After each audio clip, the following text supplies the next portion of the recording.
We provide you the platform to turn your dreams into reality. Give wings to your aspirations with KR Mangalam University. से बादल फटने के बाद यहाँ तबाही और विनाश का महासैलाब आ गया। हिमालय के ऊंचे इलाके में मौजूद धराली इस कहर से सिहर उठा है। बादल फटने के महज चंद सेकंड के अंदर धराली में जल प्रलय आ गया और फिर पहाड़ों के ऊपर से मलबों का ऐसा सैलाब आया जो इसकी चपेट में आया। उसकी चीख भी इसमें दबकर रह गई।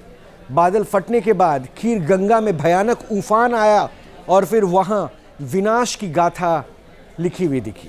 अब आपको दिखाते हैं कि कैसे धराली में कोहराम मचा और आखिर उत्तराखंड जैसे पहाड़ी इलाकों में क्यों बादल फटने की घटनाओं में लगातार इजाफा हो रहा है। उत्तराखंड के आसमान में बादलों के किलर महाविस्फोट का सच देखिए। बादलों के किलर दहाड़, विनाश का जानलेवा सैलाब। नीचे में जाओ, वहां से नीचे ऊपर तक।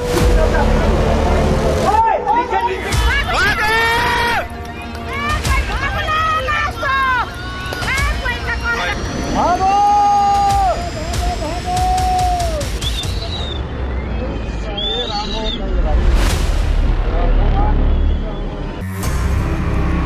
30 सेकंड में महातबाही, जानलेवा बर्बादी। भागो!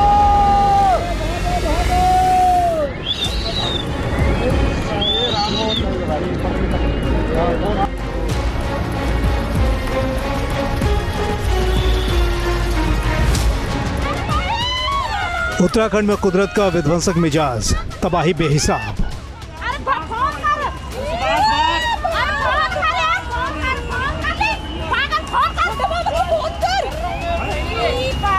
मौत का मंजर, चीख पुकार और भगदड़।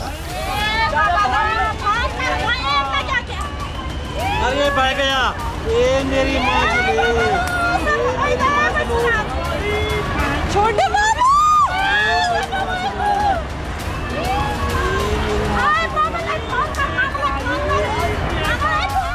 मंगलवार की दोपहर करीब 1:45 उत्तराखंड के उत्तरकाशी में बहुत बड़ा अमंगल हो गया।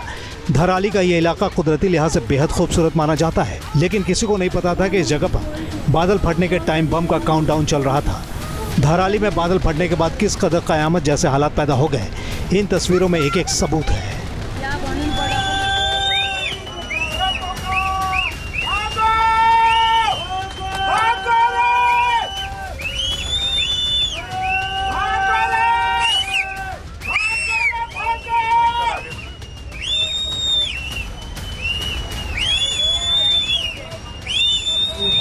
अरे ये तो भयंकर स्थिति हो रखी है, पूरा मलबा ही मलबा।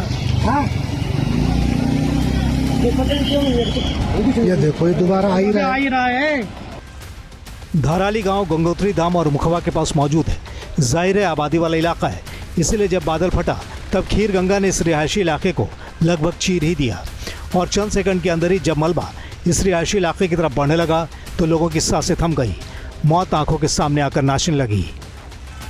इन तस्वीरों में देखिए बादल फटने के बाद कुछ मिनटों के दौरान क्या क्या हुआ। बादल फटा और ऊंचे पहाड़ी इलाके से टन के टन मलबों का ढेर नीचे की तरफ पूरी ताकत से आने लगा। धराली गांव के ठीक ऊपर बादल फटा, ऐसे में धराली बाजार इसकी चपेट में आ गया। धराली गांव के बाजार के पास ही कई घर थे, सब के सब इस आगोश में आ गए। इसकी चपेट में आने वाले मकान माचिस के डब्बों की तरह चकनाचूर हो गए। नदी किनारे के रिहायशी इलाके और मकानों को सबसे ज़्यादा नुकसान हुआ है। सैलाब के साथ बड़े बड़े पत्थर और लकड़ी के लट्ठे भी बहकर आने लगे, जिसकी चपेट में कई लोगों के आने की आशंका है। रफ्तार से आते मलबों में सैलानियों के लिए बनाए गए कई होम स्टे भी तबाह हो चुके हैं। धराली में पिछले 2 दिनों से बारिश हो रही थी और इसके आसार लगातार बन रहे थे। पहाड़ों का मलबा जब पूरी रफ्तार से नीचे आया तो लोगों को संभलने का मौका नहीं मिल पाया। जानकारी मिल रही है कि उफनते नाले के साथ भी मलबा तेजी से नीचे आ गया।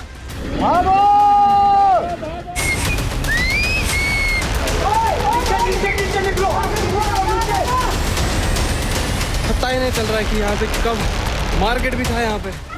हिमालय के ऊपरी इलाकों में बादल का फटना हमेशा ही जान जाने का सबब बनता है। पिछले 1 साल के दौरान भारत के पहाड़ी इलाकों में कई दिल दहला देने वाली ऐसी घटनाएं हो चुकी हैं। इनमें सैकड़ों लोगों की जान जा चुकी है। बादल फटने के हालिया मामलों में गौर करें तो अंदाजा लगाना मुश्किल नहीं है कि बादल फटने का मतलब होता है विध्वंसकारी जल प्रलय। 26 जुलाई 2025 उत्तराखंड के रुद्रप्रयाग में केदार घाटी के पास बादल फटा, जिसमें कई घर और वाहन मलबे में दब गए। केदारनाथ में भारी बारिश से कम 10 लोगों की मौत हो गई। कंक्रीट की सड़कें पूरी तरह ध्वस्त हो गईं और पैदल पुल भी क्षतिग्रस्त हो गए। इससे पहले जुलाई 2024 में उत्तराखंड के उत्तरा सोनी बिनसर में बादल फटने के बाद भयंकर भूस्खलन हुआ था, जिसमें 2 मजदूरों की मौत हो गई थी और 7 लोग लापता हो गए थे। सोंग नदी पर एक पुल बह गया था। इसका असर मसूरी के पास केम्प्टी फॉल्स तक दिखा था। भारतीय वायुसेना के चिनूक और MI-17 हेलीकॉप्टर ने केदारनाथ मार्ग पर फंसे तीर्थयात्रियों को निकाला था। जून जुलाई 2025 हिमाचल प्रदेश के मंडी, कांगड़ा, शिमला और कुल्लू जिले में भी बादल फटने से भारी तबाही मची थी। इन इलाकों में बादल फटने की 19 घटनाएं हुई थी, 23 बार बाढ़ आई थी और भूस्खलन की 16 घटनाएं हुई थी। बादल फटने से मची तबाही में 78 लोगों की मौत हो गई थी। मंडी और कांगड़ा में सबसे ज्यादा कोहराम मचा था।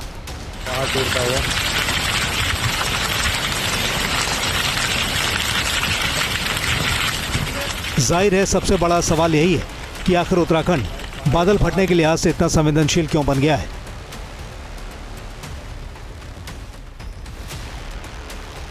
दरअसल उत्तराखंड में बादल फटने की घटनाएं मानसून यानी मई से लेकर अगस्त महीने में अधिक होती हैं। पिछले 1 दशक में इन घटनाओं में 1.5 गुना इजाफा दर्ज हुआ है। खासतौर से उत्तरकाशी, टेरी, चमोली और देहरादून जैसे इलाके में कई बार बादल फटने की घटनाएं हो चुकी हैं। ये सर, ये होटल बह रहा है। उत्तराखंड में बादल फटना दरअसल सालाना त्रासदी हो गई है। ऐसे में मौसम विशेषज्ञ भी लगातार आकलन कर रहे हैं कि उत्तराखंड क्यों इस हालात का सामना कर रहा है। हम 2004 से लेकर आज तक सरकारों को चेताते रहे कि पहाड़ों का काटना बंद करिए, पेड़ों का काटना बंद करिए, पहाड़ों में अनप्लान्ड, अनमाइंडफुल डेवलपमेंट बंद करिए, क्योंकि ये सारे जो है हिमाचल और उत्तराखंड, ये सारे पहाड़ जो है ये मलबे के कच्चे पहाड़ हैं और ये ह्यूमन इंटरवेंशन इतनी सही नहीं कर पाएंगे। जब ये इन दिनों में नमी से भरी हुई गर्म हवाएं पहाड़ों के साथ टकरा के एकदम से ऊपर जाती हैं, तो जो बादलों के साथ मिक्स होकर इनमें जो नमी है, बादलों की नमी को रिटेन करने की कैपेसिटी है वो नहीं होती। तो जब बादल नमी नहीं रिटेन कर पाते तो बारिश जो है एक क्लाउड ब्रस्ट की तरह एक जगह पे ही होती है।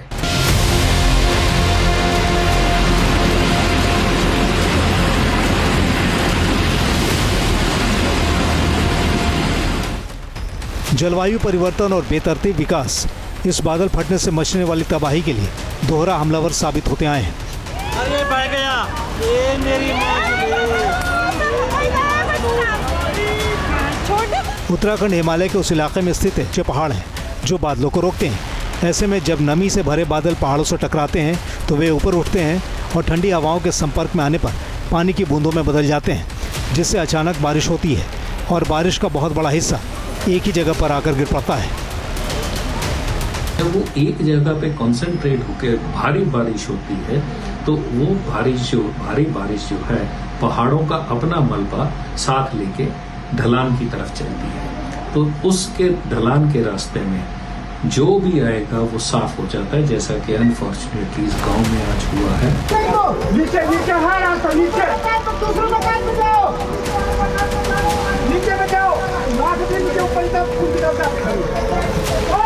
बादल फटने का चेन रिएक्शन भी होता है, इसलिए जब धराली में बादल फटा तब इसके पास ही सूखी टॉप के पास एक और बादल फटने की घटना हो गई। ये कुदरती आपदा इतनी अचानक होती है कि अंदाजा लगाना लगभग नामुमकिन होता है। जहाँ भक्ति है हर शब्द में, कथाओं में छुपे हैं दिव्य रहस्य और ज्योतिष देता है जीवन को दिशा। धर्म से जुड़ी हर बातों को जानने के लिए हमारे चैनल स्तुति को सब्सक्राइब करें।